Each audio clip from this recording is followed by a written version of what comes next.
നമസ്കാരം. കെ.എം. ഷാജിയുടെ ചിത്രം എന്തിനാണ് നിങ്ങൾ വിചാരിക്കുന്നുണ്ടാവും. അതിലേക്ക് വരാം. വി.ഡി. സർക്കാരിൻ്റെ പ്രധാനപ്പെട്ട ഒരു യൂട്ടേണിനെ കുറിച്ച് പറഞ്ഞുകൊണ്ട് തുടങ്ങാം. PMCയുടെ കാര്യത്തിലാണ്. മുഖ്യമന്ത്രി വി.ഡി. സതീശൻ കഴിഞ്ഞ ദിവസം പറഞ്ഞത് PMCയെ ഞങ്ങൾ LDFൻ്റെ കാലത്ത് എതിർത്തത് അതിൽ ഒപ്പിട്ടത് മന്ത്രിസഭാ യോഗത്തിൽ അറിയിക്കാതെയാണ് എന്നതിനാലാണ് എന്നാണ്. PMCയിൽ ഇപ്പോൾ UDF സർക്കാർ ഒപ്പിടുമോ? നിലവിലെ മുന്നൊരുക്കങ്ങൾ കാണുമ്പോൾ ഒപ്പിട്ടേക്കാനുള്ള സാധ്യതകളുണ്ട് എന്ന വിലയിരുത്തലാണ് വരുന്നത്. അതിനുവേണ്ടി മന്ത്രിമാർ നറേറ്റീവുകൾ സൃഷ്ടിക്കുകയാണത്രേ. വിദ്യാഭ്യാസ മന്ത്രി N. ഷംസുദ്ദീനും ഉന്നത വിദ്യാഭ്യാസ മന്ത്രി റോജി M. ജോണും പറയേണ്ടതൊക്കെ പറഞ്ഞു കഴിഞ്ഞു.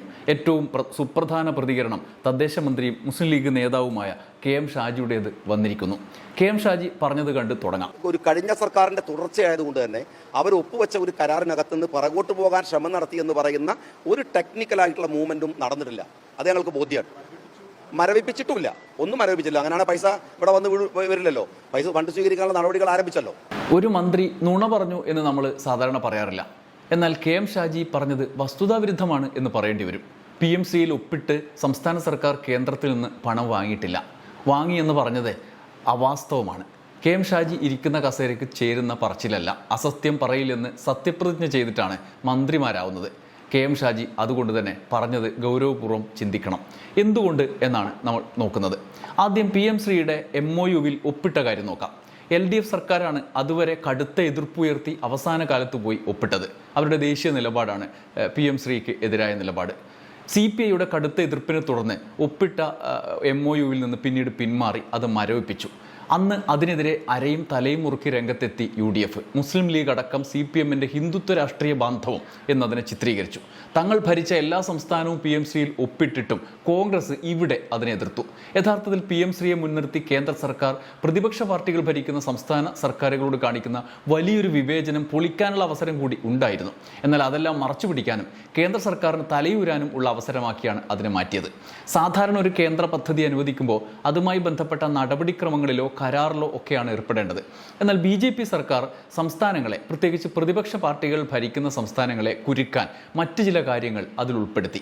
PMCയിൽ ഒപ്പിട്ടിട്ടില്ല എങ്കിൽ വിദ്യാഭ്യാസ മേഖലയിലേക്കുള്ള സകല വിഹിതവും തടഞ്ഞു വെക്കുക എന്നതാണ് അതിലൊന്ന്. ഇതിനെതിരെ രാജ്യസഭയിൽ ജോൺ ബ്രിട്ടാസ് അടക്കം ധർമ്മേന്ദ്ര പ്രധാനോട് കാര്യങ്ങൾ ആവശ്യപ്പെട്ട സാഹചര്യം നമ്മുടെ മുമ്പിൽ ഉണ്ട്.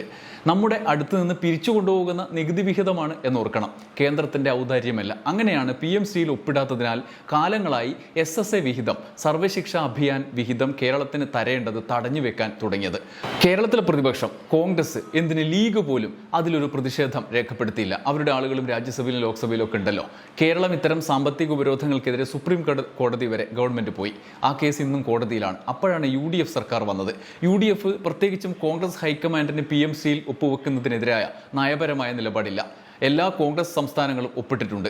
ബംഗാളും കേരളവും തമിഴ്നാടുമാണ് ബാക്കിയുണ്ടായിരുന്നത്. ബംഗാൾ ഇപ്പോൾ BJP സർക്കാർ വന്നിട്ട് ഒപ്പിട്ടു. കേരളത്തിലും കോൺഗ്രസ് ഒപ്പിടാനുള്ള പരിപാടിയിലാണ്. അതിനു മുമ്പായാണ് അസത്യങ്ങൾ മന്ത്രിമാർ തന്നെ പറയുന്നത്. PMCയിൽ ഒപ്പിട്ടാൽ തിരഞ്ഞെടുത്ത സ്കൂളുകൾക്ക് ഫണ്ട് നൽകും. ആ സ്കൂളുകൾക്കുള്ള ഫണ്ട് PMC പദ്ധതി പ്രകാരമുള്ള ഫണ്ട് K.M. ഷാജി പറഞ്ഞതുപോലെ മുൻ കേരള സർക്കാർ ഒപ്പിട്ടിട്ട് സ്വീകരിച്ചിട്ടുണ്ടോ? ഇല്ല. ഏഷ്യാനെറ്റ് ന്യൂസ് രേഖകൾ സഹിതം പ്രസിദ്ധീകരിച്ച ഒരു ഫാക്ട് ചെക്ക് വാർത്തയുണ്ട്. അത് അതുപോലെ ഞാൻ നിങ്ങളുടെ മുമ്പിൽ അവതരിപ്പിക്കാം. എന്തുകൊണ്ട് അവതരിപ്പിക്കുന്ന അവസാനം പറയാം. K.M. ഷാജി പറഞ്ഞ, N. ഷംസുദ്ദീൻ പറഞ്ഞ, റോജി M. ജോൺ പറഞ്ഞ, V.D. സതീശൻ ചിലപ്പോൾ ഇനിയും പറയാൻ പോകുന്ന അത്തരം വസ്തുതാവിരുദ്ധമായ കാര്യങ്ങൾ പൊളിക്കുന്നൊരു വാർത്തയാണ്. LDF സർക്കാർ PMC ഫണ്ട് വാങ്ങിയില്ല എന്ന രേഖകൾ. മന്ത്രിയുടെ വാദം തെറ്റ്. വാങ്ങിയത് SSK വിഹിതം എന്ന തലക്കെട്ടിലാണ് വാർത്ത. PMC പദ്ധതിക്ക് LDF സർക്കാർ ഫണ്ട് വാങ്ങിയില്ലെന്ന് കേന്ദ്ര സർക്കാരിൻ്റെ രേഖകൾ. UDF സർക്കാരിൻ്റെ വാദം തെറ്റാണെന്നും ലഭിച്ച 99.27 കോടി രൂപ, ആ പൈസയാണ് അവർ പറയുന്നത് വാങ്ങിച്ചു എന്ന്, ആ രൂപ സമഗ്ര ശിക്ഷാ കേരള പദ്ധതിയുടെ SSAയുടെ വിഹിതമാണെന്നും കേന്ദ്ര വിദ്യാഭ്യാസ മന്ത്രാലയത്തിൻ്റെ രേഖകൾ പറയുന്നു. PMCയിൽ സ്കൂളുകളുടെ പട്ടിക കേരളം നൽകിയാലേ ഫണ്ട് അനുവദിക്കാനാവൂ എന്നും വിദ്യാഭ്യാസ മന്ത്രാലയ വൃത്തങ്ങൾ അറിയിച്ചു.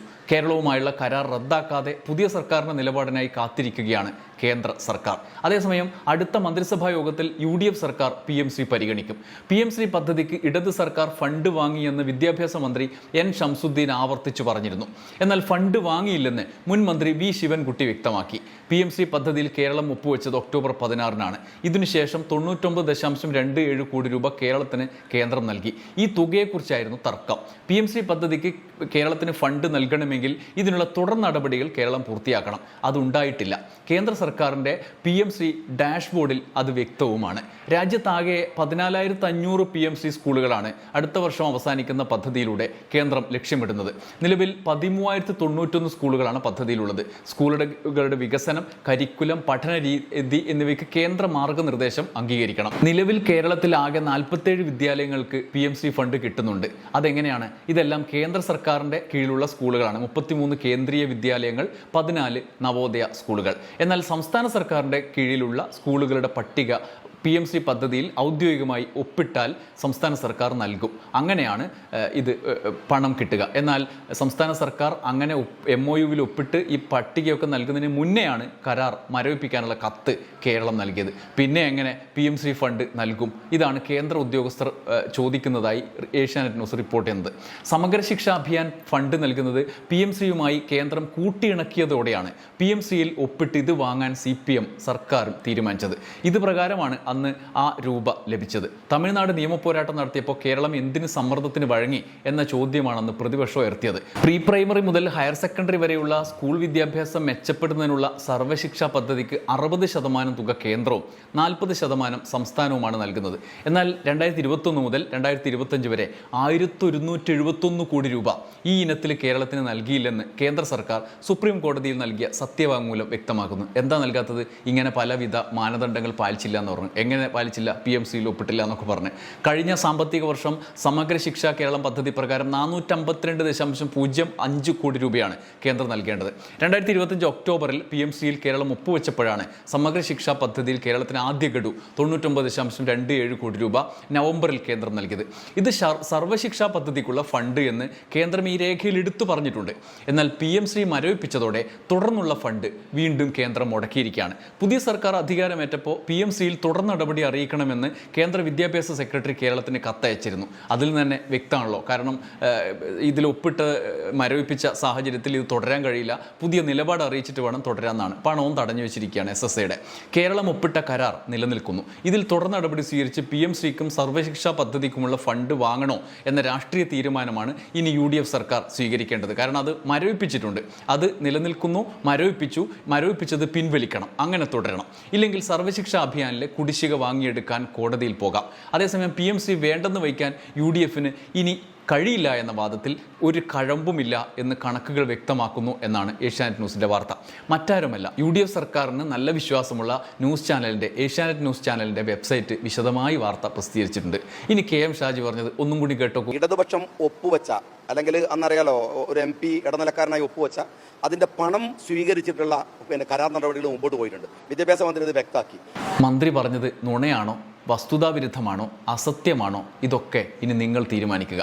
കേരളത്തിന് നല്ലത് മാത്രം വരട്ടെ. നന്ദി, നമസ്കാരം.